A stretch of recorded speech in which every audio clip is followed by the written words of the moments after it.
Trump has lost his patience. Standing beside the British Prime Minister, cameras rolling, the former US president didn't hold back. 10 to 12 days, no more. That was the new deadline given to Vladimir Putin.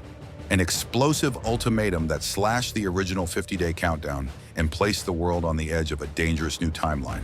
The reason? Disappointment. Trump, who not long ago praised Putin's strength, now accuses the Russian leader of ignoring every attempt at negotiation.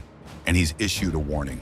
If there's no real progress toward peace in Ukraine by August 7th, the United States may hit back with heavy sanctions, not just against Moscow, but also against those still fueling the war economy. In other words, China, India, and Brazil are now in the crosshairs. It's the tensest moment since Trump returned to the White House, and maybe the most unpredictable. But will this ultimatum be taken seriously, or is the world watching yet another diplomatic bluff? This wasn't the first threat. Since Trump returned to power, ultimatums against Putin have become almost routine. Always tough, always public, and almost always empty. In February, he gave Moscow 2 weeks to show a willingness to negotiate. Silence. In March, he repeated the warning with fresh promises of retaliation. Nothing. By May, Russian bombings over Kharkiv intensified, and Trump responded with yet another deadline. Once again, no consequences. Worse still, what happened behind the scenes was even more telling. Military aid to Ukraine was suddenly pulled back. Convoys halted, weapons stockpiled without explanation. Kyiv was left exposed, and Putin noticed. It became a pattern. Trump shouts, then retreats, speaks loudly, then vanishes. The rhetoric turned into ritual, so predictable it no longer scared anyone, not even his closest allies. In Brussels, NATO diplomats began referring to Washington's warnings as geopolitical theater. In Berlin, aides to the German chancellor set off the record that the US seems more interested in controlling the narrative than the conflict itself. Even in the UK, the cradle of the Western alliance, unease with America's passivity was starting to show. And most critically, Putin figured it out. Because when an adversary realizes that threats aren't backed by action, he moves forward. And that's exactly what happened. Over time, the deadlines became background noise. The war dragged on, trust evaporated, and Trump's image as a fierce negotiator began to collapse in the eyes of both enemies and allies. But this time, something broke that cycle. The turning point came on July 28th. On British soil, standing next to Keir Starmer, the new Prime Minister of the United Kingdom, Trump spoke. But this time, his words felt different. There was more than political outrage. There was personal frustration. And when he said word for word that the new deadline was 10 to 12 days starting today, what the world heard wasn't just another warning. It was a break, a rupture with the very message he'd carried since the campaign, when he claimed he could end the war in a single day. Now the diplomat mask had fallen. What stood there was something else entirely, a president who felt betrayed. Putin, once publicly praised by Trump as a genius, was now described as an obstacle to peace. A man Trump had spoken to 6 times this year alone, and who, according to White House sources, responded to every call with vague promises or calculated sarcasm. Trump didn't buy it, and the new ultimatum, delivered in front of international cameras, came with a crucial twist. This time, the target wasn't just Moscow. Trump made it clear that if Putin continued to ignore diplomatic overtures, the United States would be ready to punish any nation still funding Russia's war machine. For the first time, he directly named China, India, and Brazil as indirect enablers of the invasion. The message was crystal clear. If you finance Moscow, you'll pay the price, even if that means severing long-standing economic ties. This wasn't just an escalation, it was a line being crossed. Because secondary sanctions don't just hit governments, they strike entire markets, global supply chains, commodity prices, and international trade deals. And above all, they raise one defining question: how far is Trump really willing to go?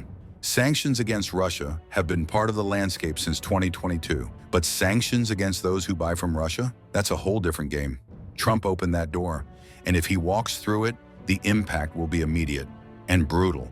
China today absorbs massive volumes of Russian oil and gas. An American move to shut down that trade could trigger the worst crisis between Washington and Beijing since the Korean War. And it wouldn't just be a diplomatic dispute, it would be a full-scale trade war with retaliatory tariffs, cross-embargoes, and a domino effect across the entire Asian continent. India, meanwhile, has been taking advantage of steep discounts from Moscow.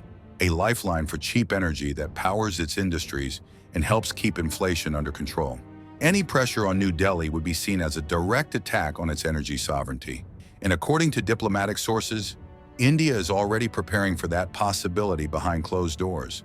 Then there's Brazil, less prominent in the headlines, but strategically positioned on the global chessboard. A BRICS member with growing ties to Russian energy, and at the same time heavily dependent on affordable fuel to sustain its agricultural giant. A sudden cut in Russian imports, or even the threat of US sanctions, could send prices soaring inside Brazil, hitting consumers, businesses, and the government alike. But beyond the direct consequences, the greatest danger lies elsewhere, in the collapse of global trust. Deals would freeze, investors would pull back, banks would think twice before dealing with neutral nations, and the very architecture of international finance could begin to shake. If countries like Germany, France, or Turkey start pushing back publicly, a fracture within the Western alliance becomes inevitable. This wouldn't just be a confrontation with Putin, it would be a confrontation with the economic balance of the planet. And that's the true danger of Trump's ultimatum. It doesn't just pressure one isolated dictator, it puts the entire world on edge and threatens to turn everything upside down. Trump speaks, the world listens. But now, for the first time in a long time, the world is actually paying attention. Because the tone has shifted, the patience is gone, and the usual scripted rhetoric, now it feels personal. This isn't just foreign policy anymore. It's about reputation, about wounded pride, about ego. Putin knows it, and he knows how to play the game. He's already survived boycotts, freezes, and empty threats. He's seen leaders back down, alliances crack, adversaries hesitate. The difference now is that Trump seems determined to prove he's not like the others, and that's what makes this moment so volatile.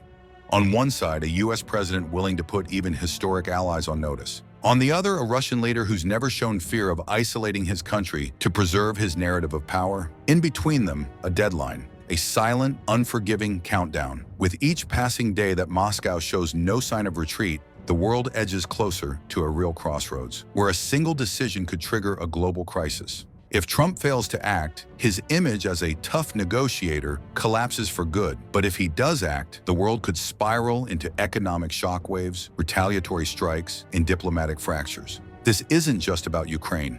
It isn't just about Putin. It's about the entire structure of global stability. And maybe the start of a new era, more aggressive, more unstable, and infinitely more dangerous. The countdown is underway, and this time, it may not end with a speech. It may end with collapse. If you want to understand what's really behind this war and how every move could drag the world into something much bigger, subscribe to the channel now. Turn on notifications, leave a like, and we'll see you in the next video.